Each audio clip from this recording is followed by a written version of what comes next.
بسم اللہ الرحمن الرحیم۔ السلام علیکم ورحمۃ اللہ وبرکاتہ۔ میں اماں کو کہتی تھی کہ چچا کو گھر نہ آنے دیا کرے۔ مجھے چچا کی نظروں سے عجیب الجھن ہوتی تھی، مگر اماں گھنٹوں اس سے بند کمرے میں باتیں کرتی۔ ایک دن اماں گھر نہیں تھی اور میں اماں کے کمرے میں تھی، تو چچا نے اماں سمجھ کر مجھے اچانک ایک چونکا دینے والی سچی کہانی۔ میں بڑی ہو کر ڈاکٹر بننا چاہتی تھی، لیکن مجھے سمیت کس نے سوچا تھا کہ میں ایک قاتلہ بن جاؤں گی۔ انسان سوچتا کچھ اور ہے اور بن وہ کچھ اور ہی جاتا ہے۔ یہ سب تو قسمت کے کھیل ہوتے ہیں۔ کہاں میرے خوابوں میں ڈاکٹروں والا سفید گاؤن پہن کر ہسپتال میں ادھر سے ادھر بھاگتی پھرتی مریضوں کو چیک کرتی تھی، اور کہاں حقیقت میں اب میں قیدیوں والا لباس پہنے جیل کی چار دیواری میں قید تھی۔ میں وہ بن گئی تھی جو کبھی بھی نہیں بننا چاہتی تھی۔ میرے ایسا بننے کے پیچھے صرف اور صرف میری اپنی ماں تھی۔ جب بھی میں اپنے قید خانے سے نکل کر باہر کسی اور قیدی عورت کے ساتھ بیٹھنے کی کوشش کرتی تو وہ ڈر کر اٹھ جاتی، اور سب آپس میں میرے بارے میں چھ مگوئیاں کرتے کہ جس لڑکی نے اپنی ماں کو نہیں چھوڑا وہ ہمارے ساتھ کیا سلوک کرے گی، اس سے تو دور ہی رہو۔ ان لوگوں کی ایسی باتیں سن کر میرا دل کٹ جاتا تھا کہ کیا میں نے جو بھی کیا وہ غلط کیا، کیونکہ حالات ہی ایسے ہو گئے تھے کہ مجھے وہ سب کرنا پڑا۔ کون بیٹی اپنی ماں کو نقصان پہنچانا چاہے گی، لیکن کوئی یہ نہیں سوچتا کہ اگر اس نے ایسا کیا ہے تو اس کے پیچھے کیا وجہ ہو سکتی ہے۔ میری آج عدالت میں پیشی تھی اور میں یہ سوچ رہی تھی کہ جانے اب مجھے اور کتنی سزا ملنا باقی ہے۔ آج شاید فیصلہ ہو ہی جاتا۔ میں چپ چاپ جیل کے فرش پر لیٹی یہ سب سوچ رہی تھی کہ جیلر آ کر مجھے کہنے لگی کہ اٹھو لڑکی، تمہارے عدالت جانے کا وقت ہو گیا ہے۔ میرے ہاتھوں میں ہتھ کڑیاں ڈال دی گئی، اور جیسے ہی میں اس کے ساتھ جیل سے باہر نکل کر جانے لگی، سب قیدی عورتیں میرے آس پاس کھڑی ہو گئیں۔ ان کی سرگوشیوں کی آواز مجھے صاف سنائی دے رہی تھی۔ ایک دوسری عورت کو میرے بارے میں بتاتے ہوئے کہنے لگی کہ یہ وہی لڑکی ہے جس کے بارے میں تمہیں کل بتا رہی تھی۔ اس کی عمر دیکھو اور اس کی حرکتیں دیکھو۔ دوسری عورت تجسس سے پوچھنے لگی کہ آخر اس بچی نے ایسا کیا کیا ہے جو اسے یہاں پر آنا پڑا، تو وہ پہلی عورت اسے کہنے لگی کہ اب تمہیں کیا ہی بتاؤں، اس کی ماں نے دوسری شادی کر لی تھی اور اسے یہ بات برداشت نہیں ہوئی۔ لو بھلا اس بیچاری نے کیا غلط کیا کہ شوہر کے مرنے کے بعد اپنے بچوں کو باپ کا آسرا ہی تو دینے کی کوشش کی تھی، لیکن اس لڑکی نے اپنے حسد اور اپنی نفرت میں سب تباہ کر کے رکھ دیا۔ میں نے پلٹ کر اس عورت کو دیکھا جو میرے بارے میں یہ سب باتیں کر رہی تھی، تو وہ جلدی سے چپ ہو گئی۔ میں خاموشی سے آگے بڑھ گئی۔ یہ تو روز کی باتیں تھیں، روزانہ یہ سب بھی میرے بارے میں یہی باتیں کرتی رہتی تھی اور میں چپ کر کے سنتی رہتی تھی۔ یہ بھی اچھا تھا کہ کوئی میرے سامنے اس طرح کی بات نہیں کرتی تھی، صرف آپس میں ہی لگی رہتی تھی۔ مجھے 2 ماہ ہو گئے تھے جیل میں رہتے، اور میں نے یہ عرصہ کتنی اذیت سے کاٹا تھا۔ کوئی بھی میری تکلیف کو نہیں سمجھ سکتا تھا کہ میں نے جو بھی کیا اپنے بچاؤ کے لیے ہی کیا، اپنے گھر کو تباہ ہونے سے بچانے کے لیے کیا۔ مگر سب کو میری نیت پر شک تھا۔ میں اگر چیخ چیخ کر بھی سب کو یہ بتاتی کہ مجھے اپنی ماں سے بہت پیار ہے، بہت محبت ہے، اور میں نے اس کے ساتھ اگر کچھ برا کیا بھی ہے تو اس کے پیچھے ایک وجہ ہے، لیکن کسی کو بھی وہ وجہ نہیں جاننی تھی۔ صرف مجھے الزام دینا تھا کہ ایک بیٹی نے اپنی ماں کے ساتھ یہ کیا، لیکن ماں کو ایسا کرنا چاہیے تھا جو اس نے کیا۔ میرے بار بار منع کرنے کے باوجود اور ابا کی محبت کے واسطے دینے کے باوجود انہوں نے اپنی مرضی کی، اپنی من مانی کی۔ چچا سے شادی کر لی تو پھر میرے پاس اور کیا راستہ بچتا تھا۔ یہی سب میں نے عدالت میں بھی کہا، اور میرا جرم ثابت ہو بھی گیا کہ جو کچھ بھی مجھ پر الزامات لگائے گئے ہیں وہ بالکل ٹھیک ہیں۔ میں نے ایک نظر عدالت میں دیکھا، کوئی بھی تو وہاں پر میرا اپنا نہیں بیٹھا تھا، اور کوئی اپنا ہو بھی کیسے سکتا تھا۔ سگے باپ کا سایہ تو میرے سر پر تھا ہی نہیں، اور بہن بھائی چھوٹے تھے، اور ماں میں نے گہری سانس لیتے ہوئے خود کو سوچوں سے آزاد کروایا اور دھیان وکیل کی طرف کر دیا جو مجھ سے سوال پوچھ رہی تھی۔ میں تو پہلے بھی اپنے جرم کا اعتراف کر چکی تھی، ایک بار پھر سب کو اونچی آواز میں بتا دیا کہ مجھ پر جو بھی الزام لگایا جا رہا ہے وہ بالکل سچ ہے، یہ قتل میں نے کیا ہے۔ یہ کہہ کر پھر میں چپ ہو کر عدالت کا فیصلہ سننے لگی۔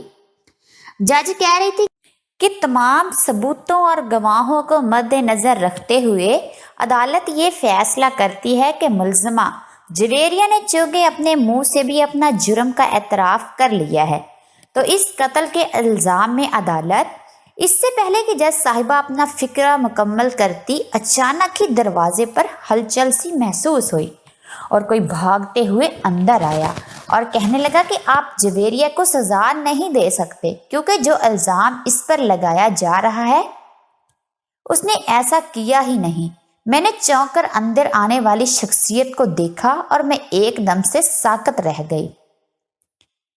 میری سانسیں رکنے لگی۔ وہ ماضی جو سب سے چھپا ہوا تھا اس کے سب کے سامنے آنے کا وقت ہو چکا تھا۔ مجھے وہ دن یاد آنے لگا جب اس سب کی شروعات ہوئی تھی۔ ابا کی وفات کو دوسرا ماہ تھا اور ابھی تک گھر کا ماحول بہت سوگوار تھا۔ میں اپنے چھوٹے بہن بھائیوں کے ساتھ ایک کمرے میں بیٹھی ان کو کھانا کھلانے کی کوشش کر رہی تھی۔ گھر پر صرف ہم بہن بھائی اور اماں ہی گھر پر تھے۔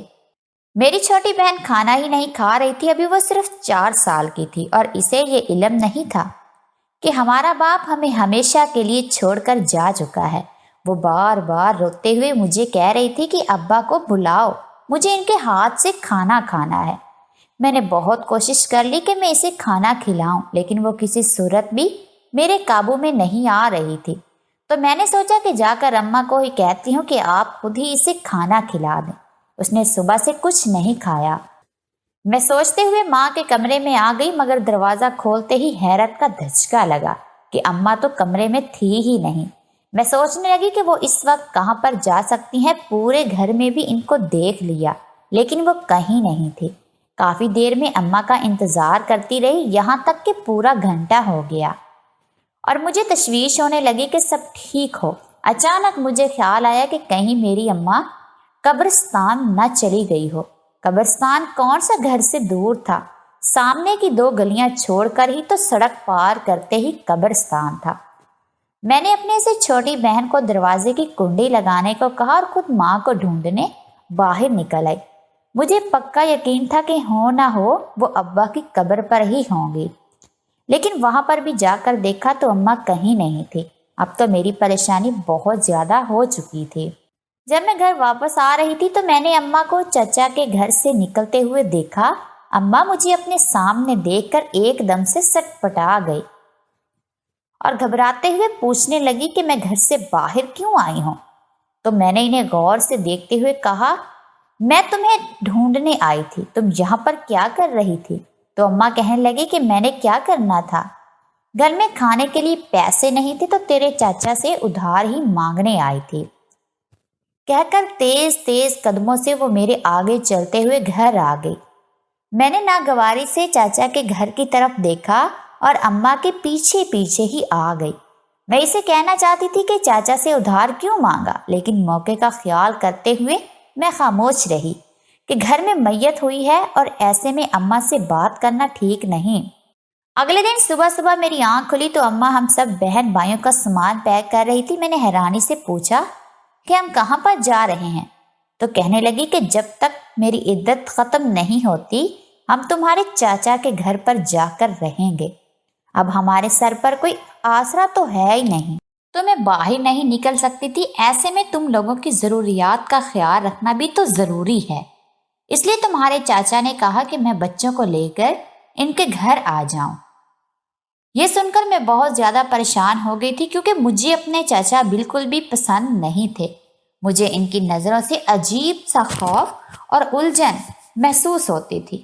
میں نے پہلے بھی کئی بار اماں کو دیے الفاظ میں سمجھانا چاہا تھا کہ وہ چاچا کو گھر نہ آنے دیا کرے، لیکن اماں ہمیشہ میری بات سن کر ہنس کر نظر انداز کر دیتی تھی اور مجھے کہتی تھی کہ وہ تیرا چاچا ہے اور اس کے بارے میں غلط گمان نہ رکھ۔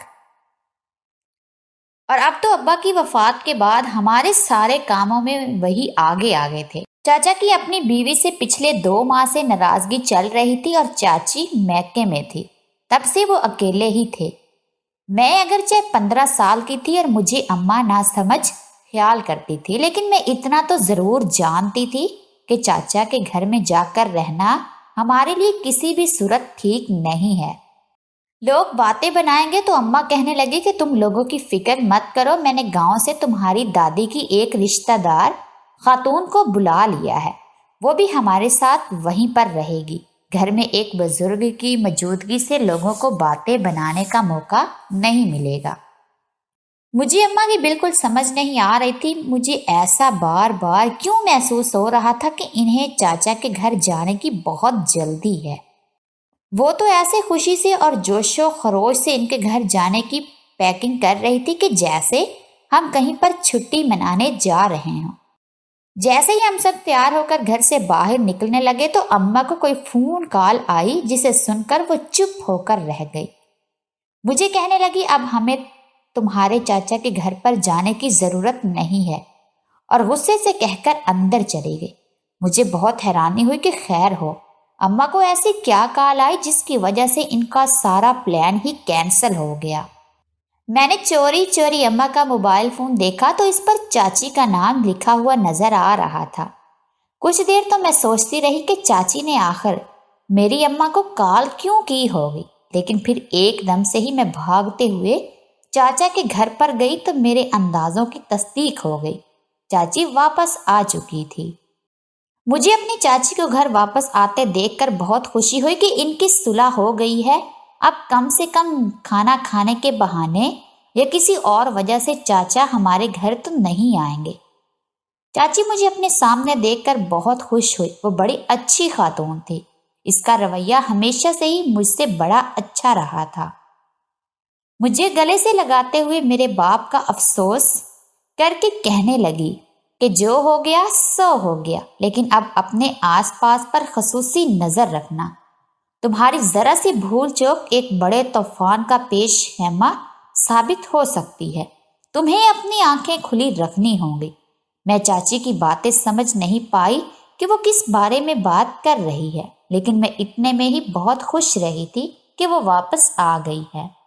لیکن اگلے دن میری خوشی غارت ہو گئی جب وہ پتا چلا کہ وہ تو اپنا سامان لینے کے لیے آئی تھی، انہوں نے چاچا سے طلاق بھی لینے کا دعویٰ کر دیا تھا۔ چاچی تو واپس چلی گئی اور مجھے ڈر لگا کہ شاید اب اماں دوبارہ سے چاچا کے گھر پر جانے کی بات نہ کرے، لیکن شکر ہے کہ ایسی ویسی کوئی بات نہیں ہوئی۔ لیکن اماں کی عدت کے دنوں میں بھی چاچا کا ہمارے گھر آنا جانا لگا رہتا تھا، اور میں چاہنے کے باوجود بھی انہیں منع کر پاتی تھی۔ ان کی تو کوشش ہوتی تھی کہ اماں نہ سہی تو مجھ سے ہی 2 گھڑی بیٹھ کر بات کر ہی لیں، لیکن میں ان کی نظروں کی وجہ سے ان کے سامنے ہی نہیں آتی تھی، اور چھوٹی بہن کو کہتی تھی کہ جا کر انہیں چائے دے آئے۔ اماں کی عدت ختم ہوئی تو چاچا نے ہمارے گھر پر آزادی سے آنا جانا شروع کر دیا۔ میں اماں کو بہت کہتی کہ ان کو گھر نہ آنے دیا کریں، لیکن وہ الٹا مجھے ڈانٹ دیتی کہ تمہیں کیا مسئلہ ہے۔ چاچا اماں کے گھر میں چلا جاتا اور وہ دونوں گھنٹے بیٹھ کر پتہ نہیں کیا باتیں کرتے رہتے تھے۔ دروازہ تھوڑا سا کھلا ہی ہوتا تھا، لیکن اس کے باوجود میری کبھی ہمت نہیں ہوئی کہ میں اندر جھانک کر ہی دیکھ لوں کہ اندر ہو کیا رہا ہے۔ میری ماں کا مجھ پر رعب اور دبدبا ہی اتنا تھا کہ اگر اس نے مجھے ایک بار کہہ دیا تھا کہ جب تک چاچا گھر میں موجود رہے گا ہم میں سے کوئی بھی ان کے کمرے کا رخ نہ کرے، تو اس کا مطلب تھا کہ ہمیں یہی کرنا تھا۔ لیکن مجھے کبھی کبھار بہت الجھن ہوتی تھی اور میں شک میں بھی پڑ جاتی تھی کہ آخر چاچا کا روز روز ہمارے گھر پر آنے کا کیا مقصد ہے۔ گھر کا خرچہ بھی تو سارا وہی چلا رہے تھے، شاید اسی لیے اماں ان کے ساتھ اچھا سلوک کرتی تھی اور ہمیں بھی ان کے ساتھ اچھا رویہ رکھنے کی تلقین کرتی تھی۔ مجھے اپنے چاچا سے شروع دن سے ہی عجیب سی چڑ تھی۔ یہ شکر تھا کہ ہمارے ابو نے شروع سے ہی ہمیں الگ گھر میں رکھا تھا، لیکن اس کے باوجود کبھی کبھار چاچا آ جاتے تھے۔ لیکن میں نوٹ کرتی تھی کہ میرے باپ اور میری ماں دونوں ہی انہیں کچھ خاص پسند نہیں کرتے تھے۔ 1-2 بار تو میں نے اماں کو ابا سے بات کرتے ہوئے بھی سنا تھا۔ وہ کہتی تھی کہ آپ اپنے بھائی کو منع کر دیں کہ وہ ہمارے گھر مت آیا کرے، مجھے اس کا آنا بالکل اچھا نہیں لگتا، اور ابا اماں کو سمجھا رہے تھے کہ میں اسے کیسے منع کروں، بھائی ہے وہ میرا۔ اگر وہ پوچھے کہ میں اسے کس لیے منع کر رہا ہوں تو میں کیا جواب دوں؟ مجھے خود بھی اس کا آنا اچھا نہیں لگتا، لیکن ہمارے پاس برداشت کرنے کے علاوہ اور کوئی حل نہیں ہے۔ بچپن کی انہی باتوں نے شاید میرے دماغ میں بھی ان کے لیے ناپسندگی بھر دی کہ جب میرے ماں باپ ہی انہیں پسند نہیں کرتے تو میں کیسے کر سکتی تھی۔ لیکن پھر جیسے جیسے میں بڑی ہونے لگی تو اس ناپسندگی میں اضافہ ہی ہونے لگا، کیونکہ وہ منہ سے بات کرنے کے بجائے آنکھوں کے اشاروں سے بات کرتے تھے، اور یہ حرکت تو مجھے سخت ناپسند لگتی تھی۔ ہماری ہنستی کھیلتی زندگی میں اچانک ہی طوفان آ جائے گا، یہ تو میں نے کبھی سوچا بھی نہیں تھا۔ ابا کی اچانک موت نے ہم سب کو ہلا کر رکھ دیا تھا۔ مجھے تو یقین ہی نہیں آتا تھا کہ ہمارا باپ ہمیں ہمیشہ کے لیے چھوڑ کر جا چکا ہے۔ لیکن اصل حیرانی تو مجھے اماں پر ہوتی تھی۔ مجھے لگتا تھا کہ ابا کے بغیر شاید وہ جی ہی نہ پائیں، لیکن اب میں محسوس کر رہی تھی کہ شاید وہ ابا کو بھلا چکی ہیں۔ مجھے اصل حیرت تو اس بات کی ہوتی تھی کہ پہلے تو وہ چچا کو سخت ناپسند کرتی تھی، اب ایسی کیا بات ہو گئی ہے کہ ایک دم سے ہی وہ اچھے بن گئے۔ پہلے اماں کو ان کو اپنے گھر آنا اچھا نہیں لگتا تھا، لیکن اب تو وہ انہیں کال کر کے خود بلانے لگتی تھی۔ دن بہ دن چچا کی طرف بڑھتا ان کا رجحان مجھے مسلسل کسی خطرے کی گھنٹی ہی لگ رہا تھا۔ میں نے بار بار ان سے پوچھنے کی کوشش کی کہ آخر ایسی کون سی باتیں ہیں جو آپ کی ختم ہی نہیں ہوتی، مگر الٹا مجھے بھی ڈانٹ دیتی کہ تم کیوں ہماری ٹوا میں لگی رہتی ہو۔ یہاں تک کہ محلے کی عورتوں نے بھی چچا کے ہمارے گھر آنے جانے پر باتیں بنانا شروع کر دی تھی، مگر اماں کو تو جیسے کسی کی پرواہ ہی نہیں تھی۔ پہلے تو وہ عدت میں ہونے کی وجہ سے کچھ خیال کر لیتی تھی، لیکن اب تو چاچا کو ہمارے گھر آزادانہ آنا جانا تھا، اور جب بھی وہ آتے تھے ان کی کوشش ہوتی تھی کہ مجھے اور میری چھوٹی بہن کو سر پر یا کمر پر پیار ضرور کریں، مگر میں اپنی چھوٹی بہن کو بھی سختی سے منع کر دیا تھا کہ چاچا کے آس پاس بھی نہ جائے، اور خود بھی ان کے آتے ہی اپنے کمرے میں چلی جاتی تھی۔ ایک دن ایسا ہوا کہ اماں گھر پر نہیں تھی، میں اماں کے کمرے میں جا کر صفائی کرنے لگی، تبھی دروازے پر دستک ہوئی۔ مجھے لگا کہ شاید اماں گھر واپس آ گئی ہوں گی۔ میں اپنے کام میں مصروف رہی، لیکن میں نہیں جانتی تھی کہ چاچا گھر پر آئے ہیں۔ وہ سیدھا ماں کے کمرے میں ہی چلے آئے، اس سے پہلے کہ میں واپس مڑ کر دیکھتی کہ کمرے میں کون آیا ہے۔ انہوں نے اماں سمجھ کر مجھے اچانک کندھوں سے پکڑ لیا اور کہنے لگے، تو پھر ہم کب شادی کر رہے ہیں؟ یہ سن کر تو میری جان ہی نکل گئی۔ میں نے ایک دم سے اپنے آپ کو چھڑایا اور دور ہٹی تو مجھے دیکھ کر وہ بھی چونک گئے اور شرمندگی سے کہنے لگے کہ مجھے لگا کہ تمہاری ماں ہے۔ میں نے ان کی بات کو نظر انداز کرتے ہوئے غصے سے کہا کہ آپ نے یہ کیوں کہا کہ ہم کب شادی کر رہے ہیں؟ آپ ایک بات یاد رکھیں، میں کبھی بھی آپ کو اپنے باپ کی جگہ نہیں دوں گی۔ میری امی کبھی بھی آپ سے شادی نہیں کرے گی۔ میری بات سن کر ہنسنے لگے اور کہنے لگے کہ یہ سوال تم اپنی ماں سے پوچھو تو بہتر ہوگا کہ وہ مجھ سے شادی کرنا چاہتی ہے یا نہیں۔ وہ تو ہنستے ہوئے چلے گئے، لیکن اب مجھے سمجھ آ رہی تھی کہ یہ اتنی ملاقاتوں کا آخر مقصد کیا تھا۔ تو کیا اسی لیے چاچا ہمارے گھر کے چکر کاٹتے تھے اور اماں بھی انہیں کچھ نہیں کہتی تھی؟ اماں سے مجھے یہ امید نہیں تھی کہ وہ اتنی جلدی میرے باپ کی محبت کو فراموش کر کے چاچا جیسے انسان کا ہاتھ تھام لیں گی۔ تھوڑی دیر کے بعد اماں واپس آئی تو میں نے ان سے صاف صاف پوچھ ہی لیا کہ کیا آپ چاچا سے شادی کر رہی ہیں؟ تو ایک پل کو تو وہ بھی گڑبڑا سے گئی اور گھبرا گئی، لیکن پھر کہنے لگی، ہاں ہم شادی کر رہے ہیں۔ میں نے اماں کو باز رکھنے کی بہت کوشش کی کہ آپ ایسا مت کریں، ہمیں وہ بالکل بھی اچھے نہیں لگتے، ان کی نیت خراب ہے، آپ اپنے اس عمل سے باز آ جائیں۔ لیکن اماں کے تو سر پر جیسے چاچا کی محبت کا بھوت سوار تھا۔ کہنے لگے کہ جو میں جانتی ہوں وہ تم لوگ نہیں جانتے، ہمارے مستقبل کا سوال ہے، بس اب تم لوگ چپ ہو جاؤ۔ اور جو اماں نے ہم بہن بھائیوں کی مرضی کے خلاف جا کر چاچا سے شادی کر لی۔ شادی کے بعد ہمیں بھی مجبوراً ان کے ساتھ ہی چاچا کے گھر پر جا کر رہنا پڑا۔